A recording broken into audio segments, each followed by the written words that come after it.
واحده من البرين تيزرز اللي ممكن او محفزات العقل اللي ممكن نستخدمها اثناء البرزنتيشن هي دي 5 زائد 5 زائد 5 بتساوي 550، وتبدا تسال الاودينس ازاي نخلي المعادله دي معادله صحيحه باضافه خط واحد بس مستقيم، وسيبهم يفكروا. والحقيقه دي واحده من الحاجات اللي بتحفز العقل وبتعمل ستريتشنج كده للمايند، والناس بتبقى حاضره معاك البرزنتيشن. وهي ليها حلين.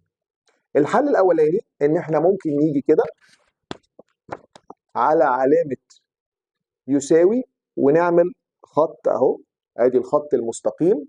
يبقى هنا بنقول ايه؟ بنقول ان 5 زائد 5 زائد 5 لا تساوي 550. معلش الخط ما طلعش مستقيم قوي عشان مسكه الورقه بس، يعني صعبه حبتين، لكن هنا اول حل 5 زائد 5 زائد 5 لا تساوي 550. طيب تعال نشوف الحل بقى التاني برضو اللي ممكن نحل بيه البازل دي، او بيسموها الريدل دي او البرين تيزر ده. ان احنا ممكن بنيجي هنا على علامه بلس وبنبدا نحط ايه؟ خط اهو، تمام، خط برضو واحد مستقيم. فبقت 545 زائد 5 بتساوي 550. يبقى ممكن الحل الاولاني او ممكن الحل الثاني. ده اكزامبل لطيف نقدر ان احنا نستخدمه كبرين تيزر اثناء البرزنتيشن.